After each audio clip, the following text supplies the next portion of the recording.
നിങ്ങൾക്ക് ജീവിതത്തിൽ എന്തെങ്കിലും ഒന്ന് അള്ളാഹു താല നേരിട്ട് തന്നോ?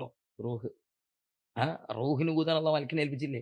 4-ാം മാസത്തിൽ മലക്ക് വന്നിട്ടില്ല റൂഹ് നിങ്ങൾക്ക് നേരെ റൂഹൊന്നാണ്. കലീമുല്ലാഹി മൂസാ നബി അലൈഹി സ്വലാത്തു അള്ളാഹ് പിന്നെ കലീമുല്ലാഹി അള്ളാഹ് സംസാരിച്ചു എന്ന് പറഞ്ഞു. മൂസാ നബിയോട് അള്ളാഹ് സംസാരിച്ചു എന്ന് പറയുമ്പോൾ നമ്മളോട് അള്ളാഹ് സംസാരിച്ചാണ് ഖുർആൻ. പക്ഷേ ഇടയിൽ ആളുടെ ഒന്ന് നമ്മളെ സംസാരം. അള്ളാഹ്ക്ക് ഭക്ഷണം നേരിട്ട് തരാൻ കഴിയില്ലേ? അള്ളാഹ്ക്ക് ഭക്ഷണം തരുന്നതിന് അള്ളാഹു ആണല്ലോ. അള്ളാഹ്ക്ക് നേരിട്ട് ഭക്ഷണം തരാൻ കഴിയാത്തത് കൊണ്ടാണോ അള്ളാഹു താല ഇതിനെ ചെടികളിലൂടെയും അതുപോലെ വൃക്ഷങ്ങളിലൂടെയൊക്കെ നമുക്ക് ഭക്ഷണം തരുന്നത്? സുജൂദ് അള്ളാഹുവിന് ചെയ്യാൻ പാടുള്ളൂ എന്ന് പഠിപ്പിച്ചതുകൊണ്ട് ചില കാര്യങ്ങൾ അള്ളാഹുവിന് മാത്രം ചെയ്യാൻ പാടുള്ളൂ എന്ന് പഠിപ്പിച്ചതുകൊണ്ട് അതേ പറ്റുമോ? അതേമത്ത് മഹാന്മാരോട് ചോദിക്കാൻ പാടില്ല എന്ന് അള്ളാഹ് പഠിപ്പിച്ചിട്ടില്ല. അസ്സലാമു അലൈക്കും വറഹ്മത്തുള്ളാഹി.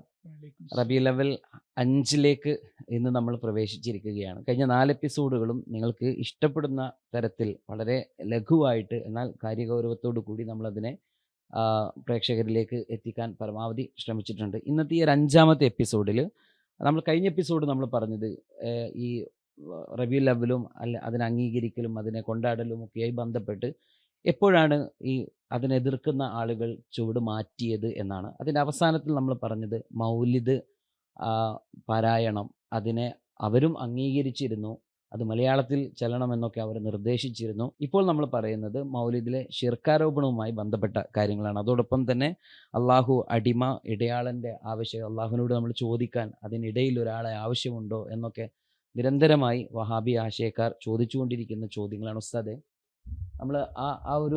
നമ്മൾ കഴിഞ്ഞ എപ്പിസോഡ് 4-ാമത്തെ എപ്പിസോഡിൽ നമ്മൾ പറഞ്ഞു വെച്ചത് ഈ മൗലിദ് മലയാളത്തിൽ ഓതുന്നതിൻ്റെ കാര്യത്തെക്കുറിച്ച് അവർ എന്നെ ഉത്ബോധിപ്പിക്കുന്നുണ്ട്. ഇപ്പം മൗലിദ് ഷിർക്കാണ്, അത് ചെയ്യേണ്ടതില്ല എന്നും പറയുന്നു അവർ. അപ്പോൾ നമ്മൾ 4-ാം എപ്പിസോഡിൽ പറഞ്ഞ പോലെ തന്നെ അവർ തന്നെ ഒരു കാലത്ത് അംഗീകരിച്ചു, ഇപ്പോൾ അതിനെ അംഗീകരിക്കാതിരിക്കുന്നു. പക്ഷേ ഇപ്പം അംഗീകരിക്കാതിരിക്കുന്നു എന്ന് മാത്രമല്ല, അത് വളരെ തീവ്രമായിട്ട് നേരത്തെ പറഞ്ഞതുപോലെ മോഷണം എന്നൊക്കെയായിരുന്നു നേരത്തെ പറഞ്ഞിരുന്നത്. ഇന്ന് വാമൊഴിയായിട്ടും അല്ലെങ്കിൽ സ്റ്റേജ് കെട്ടിയിട്ടും ഒക്കെ മൗലവിമാരെ പ്രസംഗിച്ചുകൊണ്ടിരിക്കുന്നത് വളരെ ഗുരുതരമായിട്ടുള്ള ഇസ്ലാമിൽ നിന്ന് പുറത്താക്കുക, ശിർക്കാരോപിക്കുക എന്ന് ആ രീതിയിലാണ് മൗലിദിനെ അവർ കാണുന്നത്. എന്താണ് അതിൻ്റെ വാസ്തവം? ഇതിൽ വഹാബികളുടെ നിലപാടുകളിൽ മൗലിദ് ഇപ്പോൾ വിമർശിക്കപ്പെടുന്നതിൽ 3 ഭാഗം നമുക്ക് കാണാം. ഒന്ന്, മൗലിദ് എന്നത് ബിദ്അത്താണ്. അതാണ് നമ്മൾ കഴിഞ്ഞ എപ്പിസോഡുകളിലൊക്കെ പറഞ്ഞു വെച്ചത്. മൗലിദ് എന്നത് ബിദ്അത്താണ് എന്ന് നമ്മൾ ഗണ്ണിച്ചു. ഈ മൗലിദ് ബിദ്അത്താണ് എന്നതിന് പുറമെ അവർ വിഭാഗം പറഞ്ഞത് മൗലിദ് കൊണ്ട് ഉദ്ദേശിക്കുന്നത് ആരുടെ മൗലിദാവുന്നത്. ഇപ്പോൾ ഉദാഹരണത്തിന് നബി സ്വല്ലല്ലാഹു അലൈഹി വസല്ലം തങ്ങളുടെ മൗലിദാണല്ലോ ഇപ്പോൾ നമ്മൾ റബീഉൽ നടക്കുന്നത്. അതുവഴി നബി തങ്ങൾ ഒരു സഹായം പ്രതീക്ഷിക്കുന്നു, അപ്പോൾ അത് ശിർക്കായി മാറുന്നു.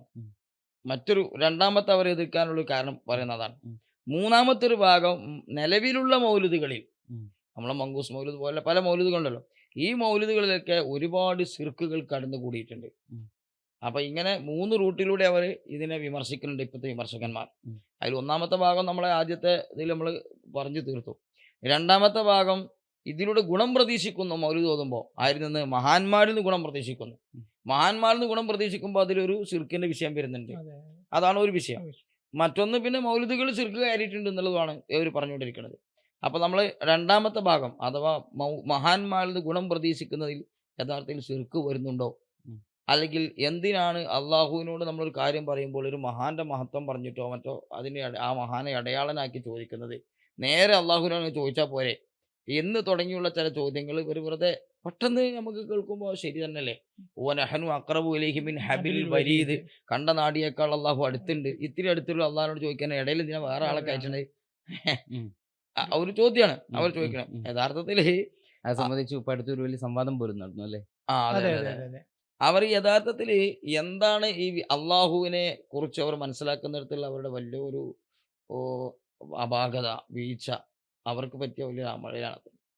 അള്ളാഹുവിന് ഇടയിൽ ഒരാളെ അള്ളാഹു ആക്കുന്നത് അള്ളാഹുവിന് ഇടയിൽ ആളെ ആവശ്യമുണ്ടാകുമ്പോഴാണ് എന്ന ചിന്ത വന്നു കഴിഞ്ഞാൽ ഈ അള്ളാഹുവിൻ്റെ ഒരുപാട് കഴിവുകൾ നിഷേധിക്കേണ്ടി വരും. വലിയ അപകടത്തിലേക്ക് പോകും. ഉദാഹരണത്തിന് മഴ പെയ്യിപ്പിക്കാൻ അള്ളാഹു മലക്കിനെ ഏൽപ്പിച്ചിട്ടുണ്ട്. റൂഹിന് പിടിക്കാൻ അള്ളാഹു അസ്രായിലിനെ ഏൽപ്പിച്ചു അല്ലേ? അസ്രായിൽ എന്നൊരു പേര് അവർ അംഗീകരിച്ചാലും അസ്രായിലിനെ ഏൽപ്പിച്ചോളൂ. അപ്പൊ അസ്രായിൽ അസ്രായിൽ എന്നൊരു പേരിൽ ചർച്ച ഉണ്ട്. അതുകൊണ്ടാണ് ഞാൻ അങ്ങനെ പറഞ്ഞത്. മലക്കുൽ മൗത്ത് എന്നാണ് അതിശുദ്ധ അസ്രായിലല്ല ഞങ്ങൾ കൂടണ്ടെന്ന് എഴുതിയില്ല. മലക്കുൽ മൗത്ത് ആണെങ്കിൽ മലക്കുൽ മൗത്ത്. ഒരു മലക്കിനെ അള്ളാഹു താല എന്താക്കിയിട്ടുണ്ട്? ഹബിൽ വരീദ് എന്ന് പറയുന്ന നമ്മുടെ കണ്ടനാടിയേക്കാൾ അടുത്തുള്ള അള്ളാഹ്ക്ക്, ഈ അള്ളാഹ്ക്ക് നമ്മളെ റൂഹിനെ പിടിക്കാൻ എന്തിനാ അസ്രായിലിനെ ഏൽപ്പിക്കേണ്ട ആവശ്യം? അതിപ്പോ അവരും അംഗീകരിക്കണ്ടല്ലോ. ഉം. അപ്പൊ എന്തിനാ പിന്നെ അവിടെ ഒരാളെ ഏൽപ്പിച്ചത്? ഈ ഏൽപ്പിച്ചത് അള്ളാഹ്ക്ക് കഴിയാത്തത് കൊണ്ടാണ് എന്ന് വെച്ച് കഴിഞ്ഞാൽ അള്ളാഹു തീരെ അസക്തനായില്ലേ? അള്ളാഹുവിനെ നിഷേധിക്കുകയാണ് അതിലൂടെ ചെയ്യുന്നത് ശരിക്കും.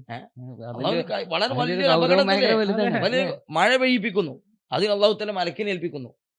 ഖബറിൽ സ്വർഗത്തിനെ കാൾക്കാൻ മലക്ക്, സ്വർഗ്ഗാരം കട്ടുണ്ടോന്ന് സംരക്ഷിക്കാൻ ഒരു മലക്കിനെ ഏൽപ്പിച്ചു എന്ന് പറയണ്ടേ? ഇവര് പറയും പോലെ സ്വർഗത്തിനെ പറഞ്ഞാൽ കാക്കാൻ മലക്കുണ്ട്, നരകത്തിനെ സ്വർഗ്ഗം കാക്കാൻ നരകം മലക്ക്. നരകൊക്കെ ആരോ കട്ടുണ്ടോ അല്ലെങ്കിൽ വല്ല അപകടം പറ്റി പോകും, അതിന് കാക്കാൻ അള്ളാഹു തആല മലക്കിനെ മലക്കിനെ ഏൽപ്പിച്ചിരിക്കുകയാണ്. അള്ളാഹ് ഇപ്പോൾ അവിടെ ഉണ്ടാകാത്തതുകൊണ്ടാണ് എന്നല്ല ഇപ്പൊ ഇവര് ഈ ബുദ്ധി കൊണ്ട് ചിന്തിച്ചാൽ എത്തുക. ഉം, ഉം, ഉം, ഉം. വളരെ അപകടമായ വിഡ്ഢിത്തല ഈ പറഞ്ഞുകൊണ്ടിരിക്കണേ. ഉം. അപ്പൊ അള്ളാഹു തആല ഇതൊക്കെ ഏൽപ്പിക്കുന്നത്, ഓരോരുത്തരെ ഏൽപ്പിക്കുന്നത് അള്ളാഹ്ക്ക് കഴിയാത്തത് കൊണ്ടല്ല, മറിച്ച് തിരിച്ചാണ് ചിന്തിക്കേണ്ടത്. എങ്ങനെ? അള്ളാഹു സുബ്ഹാനഹു വ തആലക്ക് സ്വന്തം ചെയ്യാൻ സാധിക്കും. അതോടുകൂടി അള്ളാഹ്ക്ക് വേറെ ആളെ ഏൽപ്പിക്കാനും കഴിയും. എനിക്ക് സ്വന്തമായിട്ട് കഴിവുണ്ട്, നിങ്ങൾക്ക് കഴിവ് തരാനും എനിക്ക് കഴിവുണ്ട് എന്ന് പറഞ്ഞാലല്ലേ എന്റെ കഴിവ് വലുതാ. എനിക്ക് സ്വന്തമായി കഴിവുണ്ട്, ഉം. പക്ഷെ നിങ്ങൾക്ക് കഴിവ് തരാൻ എനിക്ക് കഴിവില്ല എന്ന് പറഞ്ഞാൽ അപ്പോ അതെ, അതെ, അതെ, അള്ളാഹിന്റെ അതെ. കഴിവ് കുറയല്ലേ ചെയ്യുന്നത്. ഉം. അപ്പൊ അള്ളാഹുവിന് നമ്മളെ നേരിട്ട് സഹായിക്കാനും കഴിയും, ഇടയാളന്മാരുടെ സഹായിക്കാനും അള്ളാഹുവിന് കഴിയും. അവർക്ക് സഹായിക്കാൻ കഴിയുന്ന പറഞ്ഞാൽ അതും അള്ളാഹു സഹായിക്കണാണ്. എല്ലാം അള്ളാഹുവിന്റെ കഴിവാണല്ലോ, അതിലിവിടെ ചർച്ച ഇല്ലല്ലോ. അപ്പോ അടയാളന്മാരുടെ സഹായിക്കാൻ കൂടി അള്ളാഹുവിന് കഴിയുമെന്ന് പറഞ്ഞാൽ വളരെ കൃത്യമാണ് നമ്മുടെ വിശ്വാസം. അള്ളാഹു അജിസ് ഉള്ളവനല്ല, അശക്തനല്ല, അള്ളാഹു കുതിരത്തുള്ളവനാണ്, സർവശക്തനാണ്. എന്നാൽ സ്വന്തം കഴിവുള്ളവനും മറ്റുള്ളവർക്ക് കൈ കൊടുക്കാനും കഴിവുള്ളവനാണ്. വളരെ വ്യക്തമാണ് നമ്മുടെ വിശ്വാസം. ഇവരുടെ ഒരു തനി യുക്തിവാദം, ആ യുക്തിവാദത്തിൽ ഒരു യുക്തിയും ഇല്ല എന്നുള്ളതാണ് അതിന്റെ ഒരു ശരി. ഉം, ഈ ഉം, പെട്ടെന്ന് ചോദിക്കുമ്പോൾ എന്തിനാണ് അള്ളാഹുവിന്റെ ഇടയിൽ വേറൊരാള്? ഉം. അള്ളാഹു തലക്ക് കഴിവില്ലായിട്ടാണ് ചോദ്യം പെട്ടെന്ന് ഉം. സ്ട്രൈക്ക് ചെയ്യും. ഉം. പക്ഷെ ആ സ്ട്രൈക്ക് ചെയ്യുന്ന ചോദ്യത്തെക്കുറിച്ച് ശരിക്കും ചിന്തിച്ചാൽ ശൂന്യമായ ഒരു ചോദ്യമാണ് അതെന്നും മനസ്സിലാവും. ചോദിക്കുന്നവർക്ക് ഇതിന്റെ അതെ, എന്താണ് നമ്മൾ പറയുന്നത് എന്ന് അറിയില്ല അവർക്ക്. ഇത് ഈ ചോദ്യം ശരിക്കും പറഞ്ഞാല് മക്കാ മുശ്രിക്കുകൾ, കാഫിര്യങ്ങൾ, മുൻകാല സമൂഹങ്ങളിലുള്ള കുഫാർ ചോദിച്ചൊരു ചോദ്യമാണ്. എന്തുകൊണ്ട് അള്ളാഹു താലാക്ക് ഞങ്ങളുടെ ഇടയിലേക്ക് ഒരു മനുഷ്യനെ റസൂലായി നിയോഗിക്കുന്നു? നേരിട്ട് അള്ളാഹു താലാക്ക് ഇങ്ങനെ സാധനം ഇറക്കി തന്നാൽ പോരെ? ആകാശത്തുനിന്ന് എന്തെങ്കിലും ഇറക്കി തന്നാൽ പോരെ? ഈ ചോദ്യങ്ങൾ മുൻകാലത്ത് യുക്തിവാദികൾ ചോദിക്കുന്ന അതെ, അതെ, ചോദ്യമുണ്ട്. അള്ളാഹ് എല്ലാരെയും സ്വർഗത്തിലേക്ക് ഇട്ടാ പോരെ? ആ, എന്തിനാണ് ആ, കുറച്ച് ആളുകൾക്ക് വലിയ സമ്പത്ത് കൊടുക്കുന്നത്, കുറച്ച് ആൾ ദാരിദ്ര്യം കൊടുക്കുന്നത്? അവര് ചോദിച്ചുകൊണ്ടിരിക്കുന്ന ചോദ്യം. എല്ലാവരും അള്ളാന്റെ പുത്രൻ അല്ലെങ്കിൽ എന്താണ് സൃഷ്ടിയല്ലേ എന്നൊക്കെ ചോദിക്കുമ്പോൾ അവർ അതെ. ചോദിക്കുന്ന ചോദ്യം അതാണ്. അതുപോലൊരു ചോദ്യം പോലെ അതുപോലെ യുക്തിരഹിതമായ ഒരു ചോദ്യം. എന്നാൽ ഫസ്റ്റ് പ്രഥമ കേൾവിയിൽ യുക്തിഭദ്രമായ ചോദ്യം തോന്നും. ഉം. അത് ഒന്ന് പൊളിച്ചു നോക്കിയാൽ യുക്തിരഹിതമായ ബുദ്ധിശൂന്യമായ ഒരു ചോദ്യമാണ്. പക്ഷെ ഇതിന്റെ ഒരു അപകടം, ഈ ചോദ്യം പലപ്പോഴും സാധാരണക്കാരായ ആളുകൾക്കിടയിലേക്ക് ഇത് ഇട്ട് കൊടുക്കുമ്പോൾ അവര് ഇത് അതായത് അവർ യുക്തിവാദത്തിലേക്ക് പോവാണ്. അതായത് ഇസ്ലാമിൽ അള്ളാഹുലും വിശ്വസിക്കുന്ന ഒരാളുടെ വക്കൽ നിന്ന് ഈ ചോദ്യത്തിന് ചെറിയൊരു ചാൻസ് പോലും ഇല്ല. ഈ ചോദ്യത്തിന് ചാൻസ് ഉണ്ട് ആർക്ക്? യുക്തിവാദിക്ക് ചോദിക്കാം. നിങ്ങൾ ചോദിച്ച പോലെ അങ്ങനെയൊക്കെ അള്ള ഉണ്ടെങ്കിൽ പിന്നെ അള്ളാഹിനോട് ചെയ്താൽ പോലെ എല്ലാ കഴിവുണ്ടെങ്കിൽ എന്തിനാ അള്ള ഇടയിൽ ഒരാളേക്ക് എന്ന് ആർക്ക് ചോദിക്കാം? യുക്തിവാദിക്ക് ചോദിക്കാം. അവന്റെ ചോദ്യം പ്രസക്താണ്. മറുപടി ഇല്ല, അത് വേറെ വിഷയം. ചോദ്യം പ്രസക്തമായതുകൊണ്ട് മറുപടി ഇല്ലാതാവില്ലല്ലോ. ചോദ്യം പ്രസക്തമായിട്ട് അവൻ ചോദിക്കാം. അതേ സമയത്ത് ഞങ്ങൾ അള്ളാഹുവിൽ വിശ്വസിക്കുന്നു, അള്ളാഹു തആല മലക്കിൽ വിശ്വസിക്കുന്നു, ഞങ്ങൾ 10 മലക്കുകൾ വിശ്വസിക്കുന്നു, മലക്കിനെ പണിയേൽപ്പിച്ചതിൽ വിശ്വസിക്കുന്നു, ഇതൊക്കെ വിശ്വസിക്കുന്നു പറയാം. പിന്നെ അള്ളാഹ്ക്ക് ഇടയിൽ ഒരാളും ചോദിച്ചാൽ അത് തീരെ ബുദ്ധിയില്ലാത്ത അടിസ്ഥാന ചിന്തിക്കേണ്ട ഒരു ബുദ്ധിയാണത്. ഇസ്ലാമിലെ അടിസ്ഥാന വശങ്ങളെ കുറിച്ച് പോലും ഒരറിവും ഇല്ലാത്ത ഒരാൾ ചോദിക്കേണ്ട ഒരു ചോദ്യമാണ്. കാരണം വഹി മുഖേനയാണ് നബിതങ്ങൾക്ക് സന്ദേശം കിട്ടിയെന്ന് പറഞ്ഞു. എന്താ അള്ളാഹു തആലക്ക് നേരിട്ട് സന്ദേശം അയച്ചു കൊടുത്തൂലേ? ഒരു ജിബ്രീൽ അലൈഹിസ്സലാം എന്തിനാ അതിന്റെ പിന്നിൽ, അതിന്റെ ഇടയിൽ ഒരാള്? നബിമാരെ ആവശ്യമില്ല. നിങ്ങൾക്കുള്ള ഇസ്ലാം അള്ളാഹ്ക്ക് നേരിട്ട് തരാൻ അള്ളാഹ്ക്ക് കഴിയില്ലേ? ആ ചോദ്യം പിന്നെ നിങ്ങൾ ഇസ്ലാം എന്തിനാ കുറെ ആൾക്കാരെ ഇടയിൽ വന്നിട്ട് കൊടുത്തേക്കേണ്ട ആവശ്യം? ഇനിയിപ്പോൾ നമ്മൾ അതിന്റെ കാര്യഗൗരവത്തിലേക്ക് തന്നെ വരിക. ഇപ്പം നമുക്ക് പണ്ഡിതൻ മഹാന്മാരെ മുൻനിർത്തിക്കൊണ്ട് നമുക്ക് ചോദിക്കാം. അതിൻ്റെ ആ ചോദ്യത്തിൻ്റെ ശൈലിയും രീതിയും ഒരുപക്ഷെ അതിനെയൊക്കെയാണ് ചിലപ്പോൾ അവർ വിമർശിക്കുന്നത്. നമ്മൾ മക്കാമുകളിൽ പോയിട്ട് സുജൂദ് ചെയ്യുന്നു,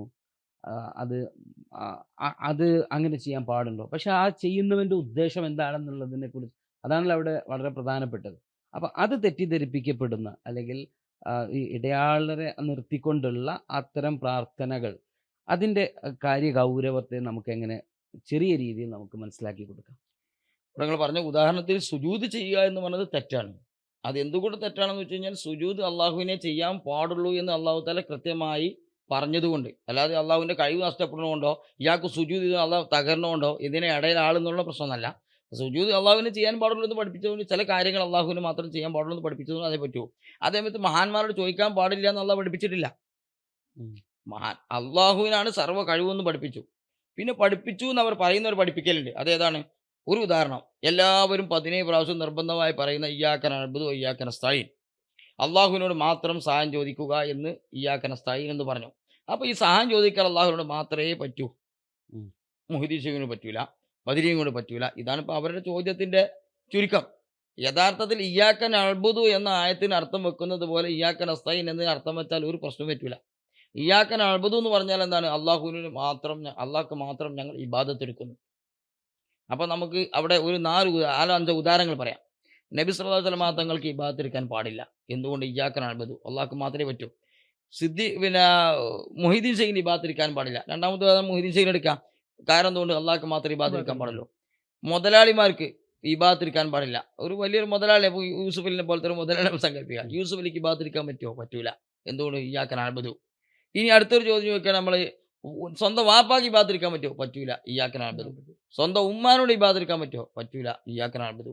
ഉസ്താദിന് ഇബാദത്ത് എടുക്കാൻ പറ്റുമോ? അധ്യാപകന്, നമുക്ക് ഉസ്താദ് പോലെ അധ്യാപകനായിക്കോട്ടെ, അധ്യാപകന് ഇബാദത്ത് പറ്റൂല. എല്ലാത്തിനും തെളിവ് എന്താണ്?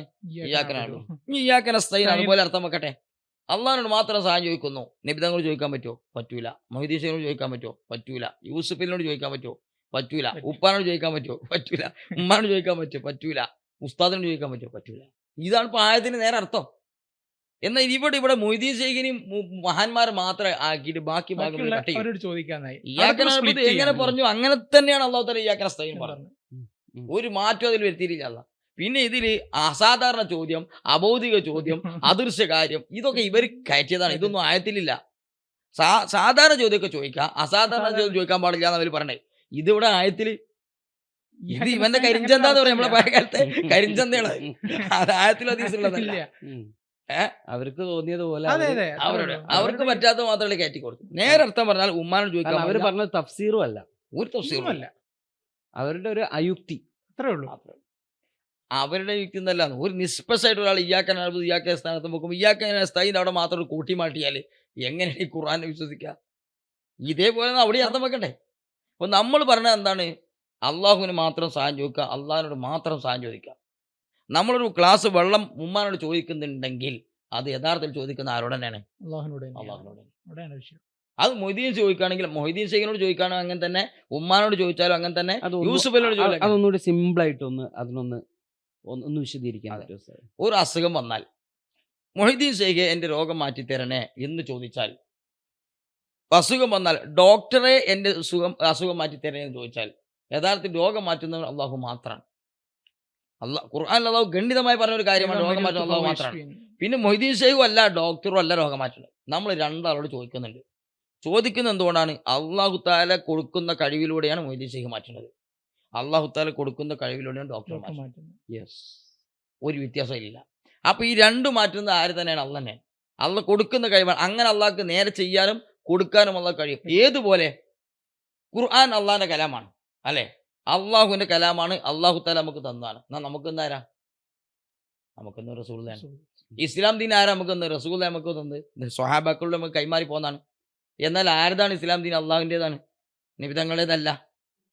എന്നതുപോലെ മൊയ്തീൻ ഷെയ്ഖ് രോഗം മാറ്റിയാൽ മാറ്റുന്നത് അള്ളാഹ് തന്നെയാണ്. ഇത് വളരെ കൃത്യമാണ്. ചെറിയ ഒരു ലോജിക്കിൻ്റെ ആവശ്യമുള്ളത്, കൂടുതൽ ചിന്തിക്കേണ്ട ആവശ്യമൊന്നുമില്ല.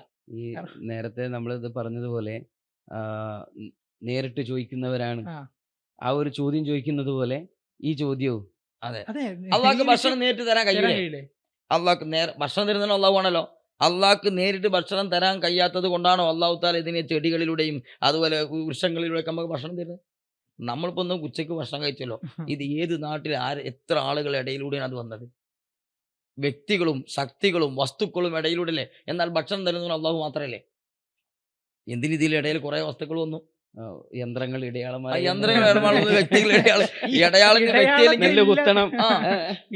അതിൽ കുറെ കച്ചവടക്കാരുടെ കുറെ ലോറി ഇടയാളനായിട്ടുണ്ടാവും. കൃഷി, അതിൽ നെൽച്ചെടി ആദ്യം ഇട്ട വിത്ത് ഇടയാളനായിട്ടുണ്ട്, അവിടെ വളമിട്ടുണ്ടാവും, അത് ഇടയാളനായിട്ടുണ്ട്, വെള്ളം ഇടയാളനായിട്ടുണ്ട്.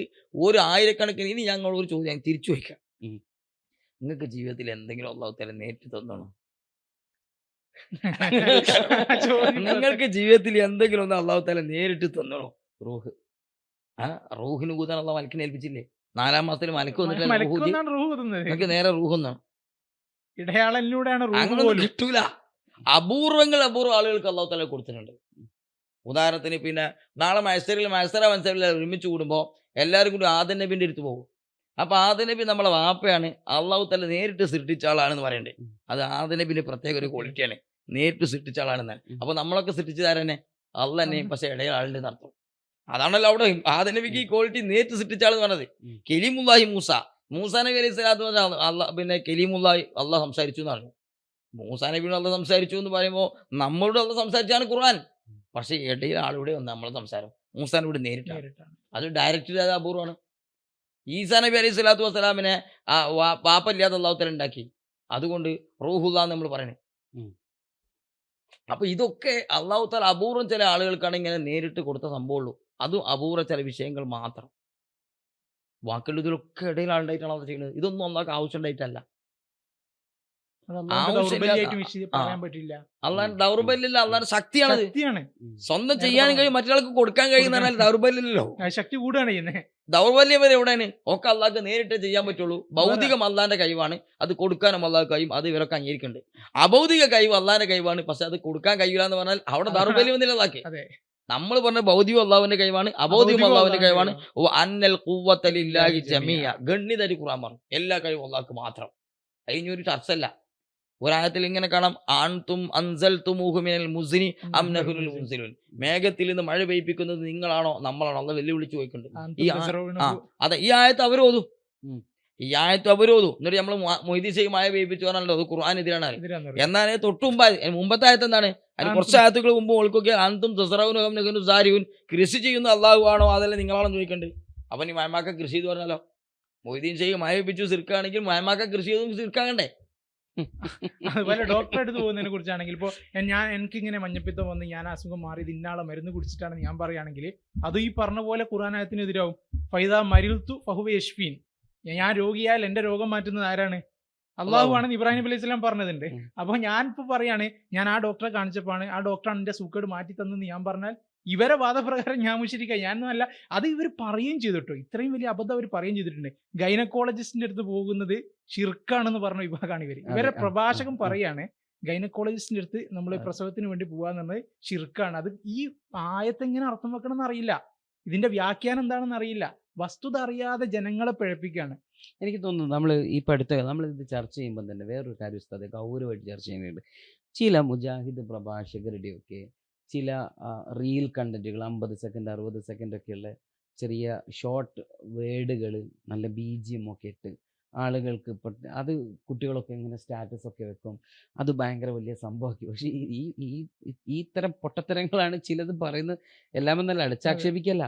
പക്ഷേ അത്തരത്തിൽ ആളുകൾക്ക് ടേസ്റ്റ് അല്ല, ആളുകൾ പെട്ടെന്ന് ആകർഷിക്കുമെന്ന് തോന്നുന്ന സംഭവങ്ങളെ നല്ലൊരു പൊതിയിലാക്കിയിട്ട് അവരിങ്ങനെ കേൾക്കുന്ന ആളുടെ ആ ഒരു മാനസികാവസ്ഥയെ കീഴ്പ്പെടുത്തുന്ന തരത്തിൽ പല ആശയങ്ങളും കുത്തിക്കയറ്റുന്നുണ്ടോ എന്ന് നമ്മൾ ഈ വിഷയത്തിൽ സാന്ദർഭികമായിട്ട് ചർച്ച ചെയ്യേണ്ടതുണ്ട്. ഈ വിഷയമാണ് എന്നല്ല, പക്ഷെ ഇത്തരത്തിലുള്ള പല സംഭവങ്ങളും നമ്മൾ കണ്ടുവരുന്നുണ്ട്. വലിയ അപകടകരമായ വിഷയമാണ് ഇപ്പൊ നടന്നുകൊണ്ടിരിക്കുന്നത്. ഇവർ ഈ തൗഹീദ് പ്രഭാഷകന്മാർ എന്ന് പറഞ്ഞ് ഈ തൗഹീദിനെ വളച്ചു കെട്ടി പറയുന്ന ആളുകൾ, അവർ തന്നെ ചിലപ്പോൾ എന്തെങ്കിലും പിന്നെ സമൂഹത്തിൽ മറ്റു ഉപകാരപ്പെടുന്ന കുടുംബ ക്ലാസ്സുകൾ, അങ്ങനത്തെ ക്ലാസ്സുകൾ, നല്ല ക്ലാസ്സുകൾ അവർ എടുക്കും. അത് ചിലപ്പോൾ നല്ല പോയിന്റുകളായിരിക്കും. ഇതാരാണ് പറയുന്നത് എന്നാണ് ശ്രദ്ധിക്കാതെ സമൂഹം, നമ്മൾ ആളുകൾ പലരും ഈ സ്റ്റാറ്റസും മറ്റും വെക്കും. അപ്പോൾ ഇയാളെ പ്രസംഗം കേൾക്കുമ്പോൾ നല്ല പ്രസംഗമാണല്ലോ, പിന്നെ അടുത്ത യൂട്യൂബിൽ പോയിട്ട് ഇയാളെ പ്രസംഗം തപ്പുകയാണ്. പിന്നെ അടുത്ത പ്രസംഗം ഇയാളത് യൂട്യൂബിൽ നിന്ന് ഇയാൾക്ക് കിട്ടുന്നത് എന്താണ്? ഈ വളഞ്ഞ തൗഹീദാണ്. ഈ പറഞ്ഞതിനൊക്കെ കവച്ചു വെക്കുന്ന വേറെ സംഭവം വളഞ്ഞ തൗഹീദാണ്. അങ്ങനെ ആളുകൾ അതിൻ്റെ ആളുകളാണ്. അത് നമ്മുടെ പ്രവർത്തകന്മാർ ശ്രദ്ധിക്കേണ്ട ഒരു കാര്യം കൂടിയാണ്. വളരെ പ്രധാനപ്പെട്ട ഒരു പോയിന്റാണ് നിങ്ങളാ പറഞ്ഞത്. ഈ പറയുന്ന വിഷയത്തിൽ ചിലപ്പോൾ പ്രശ്നം ഉണ്ടായിക്കൊള്ളാമെന്നില്ല, നമ്മൾ അംഗീകരിക്കുന്ന വിഷയം. പക്ഷെ ആ വ്യക്തിയിലേക്ക് നമ്മൾ ശ്രദ്ധ വരാനും അയാളെ കഴിവിലേക്ക് ശ്രദ്ധ വരാനും, അങ്ങനെ നമ്മൾ സ്റ്റാറ്റസ് കാണുന്ന ആളുകൾ പിന്നെ അയാളെ യൂട്യൂബിൽ തിരയാനും, അങ്ങനെ അയാൾ പ്രസംഗങ്ങൾ കേൾക്കുമ്പോൾ ഇത്തരം വിധേയ പ്രസംഗങ്ങൾ കേൾക്കും. ഇത് ഉള്ളിൽ പഠിക്കാനും ചിലപ്പം ഈ ചോദിക്കാനോ പഠിക്കാനോ ഇയാൾക്ക് അവസരം ഉണ്ടാവില്ല. അങ്ങനെ പലരും പോകാനുള്ള വളരെ അപകടകരമായ ഒരു വിഷയമാണ്. ഈ സൃഷ്ടി ഇടയാളർ എന്ന വിഷയമാണ് നമ്മൾ ഇതുവരെ ചർച്ച ചെയ്തിട്ടുള്ളത്. നമ്മൾ അടുത്തത് 6ാമത്തെ ദിവസം നമ്മൾ ചർച്ച ചെയ്യുന്നത് മങ്കൂസ് മൗലിദ് വരികളുടെ ശരിവായന എന്ന ഒരു വളരെ പ്രധാനപ്പെട്ട ഒരു വിഷയമാണ്. നമുക്ക് ആ വിഷയം നമുക്ക് വളരെ സവിസ്തരം പ്രതിപാദിക്കേണ്ടതുണ്ട്. ഇന്നത്തെ ഈ ഒരു ടോപ്പിക് ഇവിടെ പൂർണ്ണമാവുകയാണ്. അസ്സലാമു അലൈക്കും.